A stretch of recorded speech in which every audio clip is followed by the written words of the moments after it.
بسم اللہ الرحمن الرحیم، السلام علیکم ورحمۃ اللہ وبرکاتہ۔ میں ہوں محمد عمران، موجود ہوں سعودی عرب۔ حج کی 16 اہم ترین مصروفیات جس میں حجاج کو فرائض، واجبات اور تمام تر چیزیں مکمل کرنی ہوتی ہیں۔ حج کا مکمل طریقہ لازمی طور پہ سیکھیں، کسی عالم دین سے سیکھیں یا پھر حج کی کتابیں لازمی طور پہ حاصل کر لیں۔ لیکن آج کی ویڈیو میں آپ کو بتاؤں گا کہ حج کے دوران کون کون سی مصروفیات، یعنی کہ کون کون سے ضروری کام ہوتے ہیں جو آپ کو ضرور کرنے ہوتے ہیں۔ سب سے پہلے نمبر پہ آپ کو حج کا احرام باندھنا ہو۔ 8 ذی الحجہ کو آپ کی مینا کی طرف روانگی ہو جاتی ہے۔ بعض اوقات ایسا ہوتا ہے کہ رات کو عشاء کے ٹائم مینا کی طرف بھیجا جاتا ہے، بعض اوقات فجر، ظہر، عصر، مغرب اور عشاء 5 نمازیں آپ کو مینا کے اندر مکمل کرنی ہوتی ہیں۔ 9 ذی الحجہ کو آپ کو جانا ہوتا ہے عرفات۔ عرفات کا قیام ظہر کی نماز سے شروع ہوتا ہے اور مغرب تک وہاں پہ رہتا ہے۔ تو آپ نے ظہر اور عصر کی جو نماز ہے وہ آپ کو عرفات میں ایک ساتھ پڑھنی ہوتی ہے۔ اس کے بعد آپ آ جاتے ہیں مزدلفہ کے اندر۔ مزدلفہ میں ایسا ہوتا ہے آپ کو مغرب اور عشاء کی نماز ایک ساتھ پڑھنی ہوتی ہے، پوری رات کا قیام آپ نے مزدلفہ میں کرنا ہوتا ہے۔ فجر کی نماز آپ کو مزدلفہ میں ادا کرنی ہے۔ تو بہت سارے لوگ فجر سے پہلے ہی مزدلفہ سے روانہ ہو جاتے ہیں، تو فجر کی نماز اگر آپ نے مزدلفہ میں قیام نہیں کیا تو آپ کا قیام مکمل نہیں ہوگا۔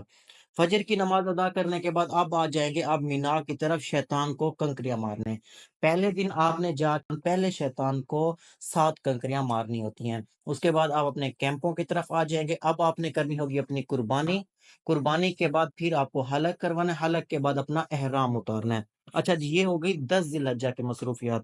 اس کے بعد آپ نے 11 ذی الحجہ، 12 ذی الحجہ اور 13 ذی الحجہ پہلے، دوسرے، تیسرے شیطان کو کنکریاں مارنی ہوتی ہیں۔ اس میں ضروری بات میں بتا دوں، آپ نے طواف زیارہ بھی اس کے بیچ میں کرنا ہوتا ہے۔ آپ 10 ذی الحجہ کو کر سکتے ہیں، 11 ذی الحجہ کو کر سکتے ہیں، 12 ذی الحجہ کو بھی کر سکتے ہیں۔ اگر 12 ذی الحجہ تک آپ نے طواف زیارہ نہیں کیا یا آپ کا غروب آفتاب مینا کے اندر ہو گیا ہے تو پھر 13 ذی الحجہ کی رمی بھی آپ کے اوپر واجب ہو جائے، یعنی کہ 13 ذی الحجہ کو آپ شیطان کو کنکریاں ماریں گے اور اس کے بعد آپ جو ہے نا اپنے رومز کی طرف واپس جا سکتے۔ حج کا سب سے آخری اور امپورٹنٹ رکن ہے طواف وداع۔ یہ بہت سارے لوگ نہیں جانتے ہوتے۔ اس میں ایسا ہوتا ہے، ایک تو طواف زیارہ آپ نے کیا ہوتا ہے، مینا سے آپ آتے ہیں حرم کی طرف طواف کر کے جاتے ہیں۔ دوسرا یہ ہوتا ہے جب آپ مکہ چھوڑنے لگتے ہیں، جب آپ مدینہ کی طرف روانگی ہو یا اپنے ملک کی طرف روانگی ہو، تو آخری طواف آپ کو کرنا ہوتا ہے، وہ ہوتا ہے طواف وداع۔ تو اس لیے حج کا مکمل طریقہ اور ضروری اپڈیٹس لازمی طور پہ سیکھیں۔ میں کوشش کروں گا حج کے ضروری مسائل، معاملات اور مینا، مزدلفہ، عرفات کے جو ضروری چیزیں ہیں وہ آپ کے ساتھ شیئر کرتا رہوں گا۔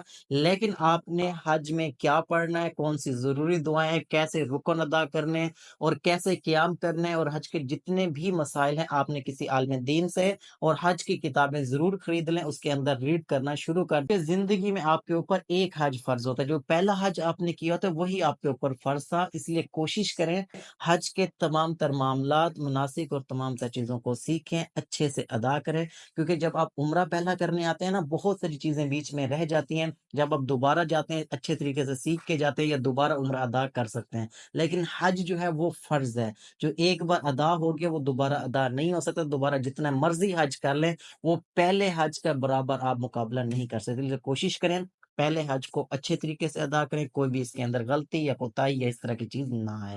اور ضروری مسائل اور ضروری معاملات آپ علماء کرام سے اور کتابوں سے سیکھیں۔ آپ کے ذہن میں کوئی سوال ہے یا کوئی ضروری معلومات چاہیے، کمنٹ میں بتا دیجیے، انشاءاللہ اس کے اوپر جواب ضرور دے دوں گا۔ مجھے، میری فیملی کو اپنی دعا میں شامل رکھیے گا۔ انشاءاللہ ملتے ہیں نیکسٹ ویڈیو میں، تب تک کے لیے اللہ حافظ۔